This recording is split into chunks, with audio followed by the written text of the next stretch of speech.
तो तमाम आप सुन रहे थे कि बाबूलाल मरांडी लगातार जब वो सदन में आए थे उस वक्त भी और निकलते वक्त भी तमाम इसी मुद्दे पर वो बात कर रहे हैं। डेमोग्राफी चेंज को लेकर के उन्होंने आंकड़ा बताया, जिस तरीके से वो आंकड़ों को बताते हुए उन्होंने कहा कि 1951 से लेकर के 2011 तक में जो बदलाव हुए हैं उनके आंकड़े बताएं। और हमारी सहयोगी आरती लगातार हमारे साथ बनी हुई, उनके पास चलते हैं। और आपको भी पता है कि 5 साल में जब अपनी सरकार थी, पूर्ववर्ती सरकार थी, रघुवर दास जी की सरकार थी, और जब बीजेपी की सरकार आई, चाहे वो बाबूलाल जी मुख्यमंत्री बने हो, चाहे वो अर्जुन मुंडा जी बने हो, चाहे वो मने कि रघुवर दास जी बने हो, सबके कालखंड में विकास दिखता था।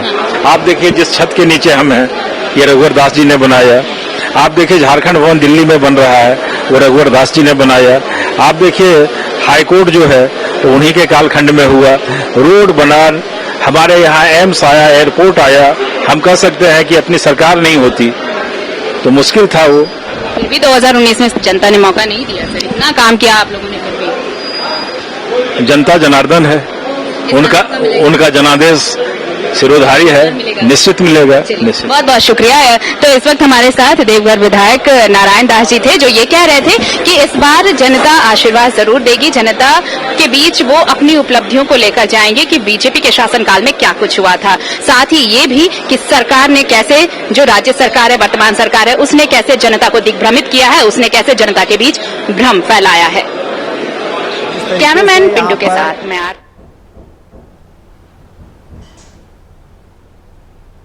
तो आपने सुना तमाम कि क्या कुछ कहना है यहाँ पर तमाम जो विधायक मौजूद थे। और आरती, जिस तरीके से आपने बताया यहाँ पर कि यहाँ पर जो विपक्ष है वो लगातार आरोप लगा रही सत्ता पक्ष पर कि तमाम जो उन्होंने वायदे किए थे वो खोखले निकले, कोई भी वादा पूरा नहीं किया गया। चाहे वो नौकरियों की बात हो, हर साल 5 लाख नौकरी, यानी कि 5 साल में 25 लाख नौकरी, लेकिन 25 लाख नौकरियां यहाँ पर नहीं दी गई है, नियुक्तियां दी गई है, उसमें भी गड़बड़ी की बात सामने आ रही है। और वहीं पर सत्ता पक्ष का कहना है कि जैसे ही वो सत्ता पक्ष में आए, जैसे ही वो सत्ता में आए, कहीं ना कहीं कोरोना काल में 2 साल निकल गया, तो कहीं ना कहीं दोनों पक्ष अपनी दलीलें दे रहा है। एक तरफ जहां पर विपक्ष यहां पर छीटाकशी कर रहा है कि इन्होंने कुछ नहीं किया, वहीं पर जो सत्ता पक्ष है वो ये कह रहा है कि 2 साल तो कोरोना काल में निकल गया, और बात करें बाकी 3 साल के तो यहां पर उन्होंने बहुत सारे काम किए हैं।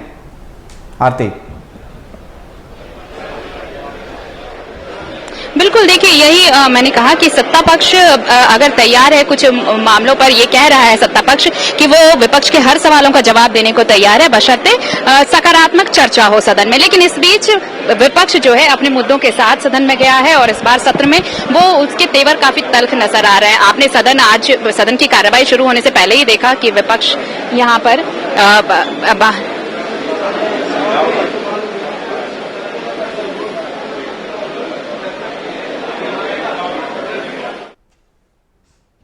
तो बिल्कुल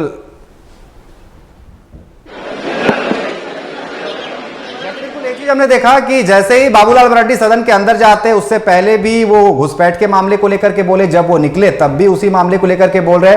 तो बाबूलाल अब जब भी बयानबाजी कर रहे हैं, साफ तौर पर डेमोग्राफी की बात वो लगातार कर रहे हैं, जब भी वो बयान दे रहे हैं इस मुद्दे को बढ़ चढ़कर बता रहे हैं। बिल्कुल, और इसलिए देखिए जब वो सदन के अंदर जा रहे थे उस वक्त भी उन्होंने ये कहा था, और जब सदन स्थगित हुआ उसके बाद भी बाहर आकर उन्होंने इसी मुद्दे पर बात की। क्योंकि आप देखिए विपक्ष सबसे ज्यादा इस वक्त किसी मुद्दे को लेकर मुखर है तो वो है बांग्लादेशी घुसपैठियों के मुद्दे को लेकर, और ये कह रहा है कि ये सिर्फ और सिर्फ राज्य सरकार के शय पर ही हो पाया है। आप जैसे कि सत्ता पक्ष अगर सेंसस की बात कह रहा है कि आप करवा लीजिए जनगणना, उसके बाद पता चल जाएगा, लेकिन विपक्ष ये कह रहा है कि वोटर्स की संख्या तो हर बार जारी हो रही है, वोटर्स में अप्रत्याशित वृद्धि कैसे हो सकती है? आप 10 से 15%, 20% मैक्सिमम कह सकते हैं कि बढ़ोतरी हो सकती है, लेकिन 100% से ज्यादा बढ़ोतरी हो रही है, इसका क्या राज है? क्यों इसके जांच नहीं कराई जा रही है? और इन्हीं मुद्दों को लेकर वो घेर रहा है विपक्ष सत्ता पक्ष को, कि ये कह रहा है कि राज्य सरकार जानबूझकर ये छूट दे रखी है, राज्य सरकार ने श्रेय दे रखा है, इसलिए बांग्लादेशी घुसपैठिए जो है वो आदिवासियों का अस्तित्व खत्म कर रहे हैं, और अगर जल्दी इस पर एक्शन नहीं लिया गया तो आदिवासियों का अस्तित्व वाकई खतरे में पड़ जाएगा। आरती, क्या सच में यहाँ पर आदिवासियों की चिंता है या फिर सिर्फ वोट बैंक की राजनीति हो रही है? यहाँ पर जब भी चुनाव आते हैं तो बीजेपी यही राग लाती है कि बांग्लादेशी घुसपैठ हो रहा है, इसको लेकर के तमाम जो यहाँ पर डेमोग्राफिक चेंज हो रही है, और फिर ये बदल जाता है। यहाँ पर साफ तौर पर जो यहाँ विपक्ष के, यहाँ पर सत्ता पक्ष के जो नेताओं का कहना है कि ये बस 3 महीने का बोलबाला है, अभी 3 महीने बस इसी का रट करेंगे, इसके बाद ये मुद्दा पूरा खत्म हो जाएगा। कहीं ना कहीं चुनावी स्टंट बता रहे हैं इसको। देखिए अनिकेत, ये बहुत सामान्य सी बात है। बिना किसी चीज में राजनीति किए, बिना राजनीति में कुछ किए संभव नहीं है। राजनीति इसी का नाम है कि हर मुद्दे को राजनीतिक चश्मे से जब राजनीतिज्ञ देखते हैं, चाहे वो मुद्दा कोई भी हो, चाहे आप ये जो बोल रहे हैं कि आदिवासियों के अस्तित्व को लेकर क्या सिर्फ वोट बैंक की राजनीति हो रही है, इसे बखूबी समझा जा सकता है, क्योंकि बाकायदा इसे लेकर बीजेपी कितनी रेस है। आप देखिए ना, 500 पन्नों का एक ज्ञापन सौंपा गया है निर्वाचन आयोग को और ये कहा गया है कि वोटर्स की संख्या इतनी कैसे बढ़ी, अप्रत्याशित वृद्धि ऐसे कैसे हो गई, इसकी जांच कराई जानी चाहिए। अब ये वोट बैंक की राजनीति है या क्या है, लेकिन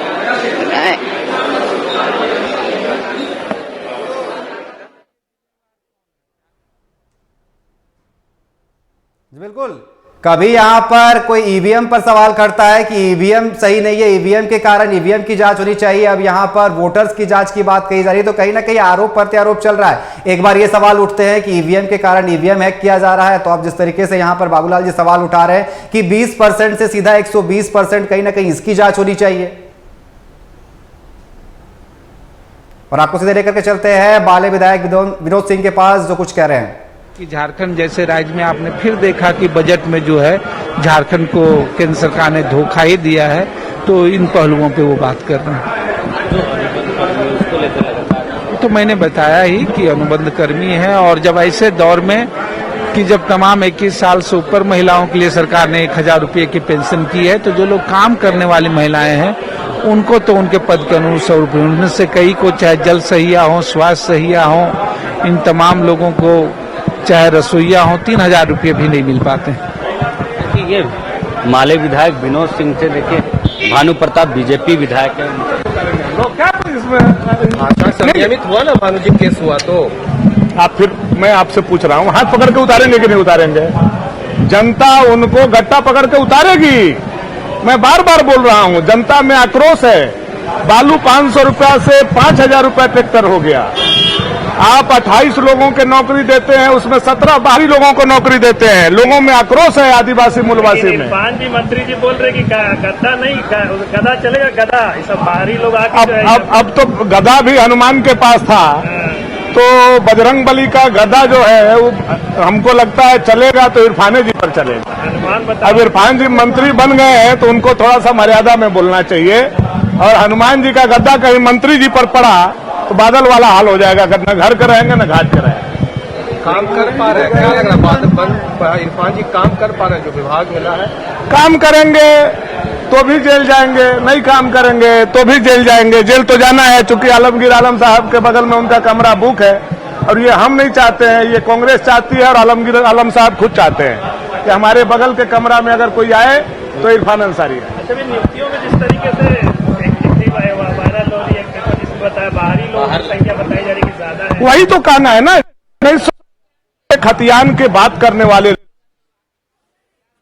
प्रतिशत नौकरी देने वाले लोग, यहां तक कि प्राइवेट में 75% लोगों को, मूलवासी को नौकरी देने की बात करने वाले लोगों के यहां 60-40 नहीं 40-60 का जो आज बहाली हुआ है, तो आज झारखंड के मूलवासी आदिवासी में आक्रोश है। और ये आदिवासी और मूलवासी मिल करके हेमंत सोरेन को गद्दी से हाथ पकड़ करके उतारेंगे, देखते रहिएगा आप लोग। तो ये बीजेपी विधायक भानु प्रताप शाही थे, जिन्होंने जो है इरफान अंसारी को लेकर बाकी सभी चीज़ों को लेकर कहा है। देखिए, विधानसभा का जो सत्र है, आज की जो कार्रवाई वो समाप्त हो चुकी है, जिसके बाद जो है स्थगित होने के बाद जो विधायक है, जो मंत्री है, वो बाहर निकल रहे हैं और जो कार्यक्रम है विधायकों का जो निकलना है वो देखिए निकल रहे हैं। जो तमाम जो विधायक हैं और तमाम जो विपक्ष के जो नेता हैं, वो राज्य सरकार पे बालू हो, इन सभी मुद्दों पर, चाहे वो रोजगार हो, इन सभी मामलों पर जो है राज्य सरकार को घेरने की कोशिश जो है वो की जा रही है।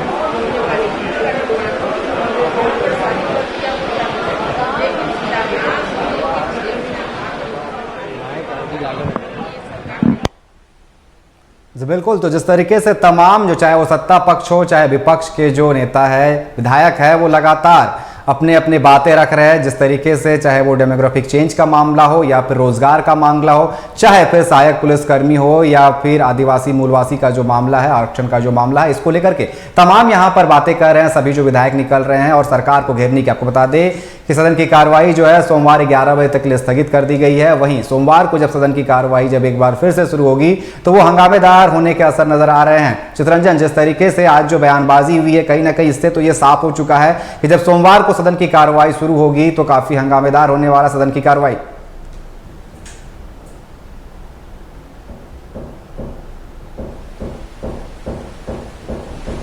देखिए, जब सोमवार से सदन की कार्रवाई देखिए, रामगढ़ विधायक हैं हमारे साथ, लगातार जो है सदन की कार्रवाई में कई चीजें आ रही, जो वादे किए थे राज्य सरकार ने अनुबंध कर्मियों से, सहायक पुलिस कर्मियों से, जो 60-40 नियोजन नीति की बात करती थी, लेकिन जो नियुक्ति हाल के दिनों में एक नियुक्ति हुई उसमें ज्यादातर लोगों को, बाहरी लोगों को नियुक्ति। देखिए, हम लोग के साथ मीटिंग भी हुआ था रामगढ़ में, तो हम लोग बोला गया था कि 75% हम लोग के बाहर के लोगों को ही लिया जा रहा है, तो हमने बोला था कि उनको कम किया जाए, ये यहाँ के लोगों को बहाली किया जाए। और आप सरकार की नीति को जान ही रहे कि कितने सारे वादे किए थे, लेकिन एक भी पूरा नहीं हुआ, अभी तक नहीं हुआ, चाहे युवा बच्चा के लिए हो या महिलाओं के लिए हो या पूरे झारखंड सरकार की जो नीतियाँ है, आप लोग देख रहे हैं उसको। देखिए, रामगढ़ से विधायक हैं, उन्होंने साफ तौर पर कहा जितनी भी वादे राज्य सरकार ने किए थे वो कोई भी वादे जो वो पूरे नहीं हुए हैं, चाहे वो जो, और वहीं हाल के दिनों में जो नियुक्ति हुई उस पर भी उन्होंने प्रश्न उठाया कि जो बच्चे हैं वो झारखंड के बच्चे, उनकी। आपको सीधे लेकर के चलते हैं, विधायक नीरा यादव कुछ कह रही है, आपको सुनाते हैं। कुछ कर नहीं रही। जब महिला आयोग की अध्यक्ष नहीं बना पाई ये सरकार, तो महिलाओं के लिए क्या चिंता करने वाली है, ये तो जनता बताएगी। जो इनके हाथ में है वो तो ये करने को तैयार नहीं है, तो आगे ये क्या कदम बढ़ा सकते हैं। ये सरकार पूरी तरह से विफल है, ये सिर्फ अपना खाना पूर्ति करती है और कोई कार्य करने वाली नहीं है। इसलिए जनता मन बना चुकी है, चुनाव में जाने वाली है और ये जनता को सबक सिखा। स्थानीयता का मुद्दा बड़ी जोर शोर से उठा है मैम, आप लोग क्या कहेंगे? चलिए, हमारे साथ इस वक्त बीजेपी विधायक नीरा यादव जो ये कह रही थी कि बहुत सारे ऐसे सवाल हैं जिनको जनता ये चाहती है कि उसका जवाब मिले और इसके लिए बहुत जरूरी है कि सदन में चर्चा हो। अब सदन में चर्चा होगी तो बीजेपी जैसे कहते आई है कि सिर्फ और सिर्फ बातें करती है ये सरकार, जनता को गुमराह किया है सरकार ने, लेकिन बीजेपी यानी विपक्ष जो है वो जरूर सदन में सरकार से इसका जवाब चाहेगा। तो आखिर दोषी कौन है? कहना कि जो घूस है, लेकिन उनका चिन्हितीकरण करने का काम तो राज्य सरकार का है। सभी चीजें बनवा रही सरकार, काफी संवेदनशील है इस राज्य के प्रति, झारखंड के प्रति, झारखंडियों के प्रति, आदिवासी मूलवासी के प्रति, और निश्चित रूप से इस राज्य के सर्वांगीण हित में जो भी जिम्मेदारी होगा वो निश्चित रूप से। तो बिल्कुल, देखिए, ये विधायक है, जमीन के विधायक है, उन्होंने कहा कि यह जो डेमोग्राफी या फिर बांग्लादेश की घुसपैठ को लेकर जो बातें कही जा रही है उस पर राज्य सरकार की नहीं, केंद्र सरकार की सहयोगिता है। तो उनके देखिए, लगातार जहां विपक्ष इन सभी मामले पर घेरने की कोशिश कर रही है, दूसरी तरफ जो है विपक्ष, सत्ता पक्ष ही विपक्ष पर सवाल करेंगे। आ रही है यहाँ पर घुसपैठ को लेकर के कहीं ना कहीं सत्ता पक्ष जो है वो भी पूरी तैयारी करके आई है, पूरी होमवर्क करके आई है, और कहीं ना कहीं जिस तरीके से जब सोमवार को सदन की कार्रवाई फिर से एक बार शुरू होगी उस वक्त जो है पूरे कयास लगाए जा रहे हैं कि हंगामेदार होने के आसार नजर आ रहे हैं, जहां पर विपक्ष बांग्लादेशी जो घुसपैठ है इस मुद्दे को सदन में जरूर रखेगा।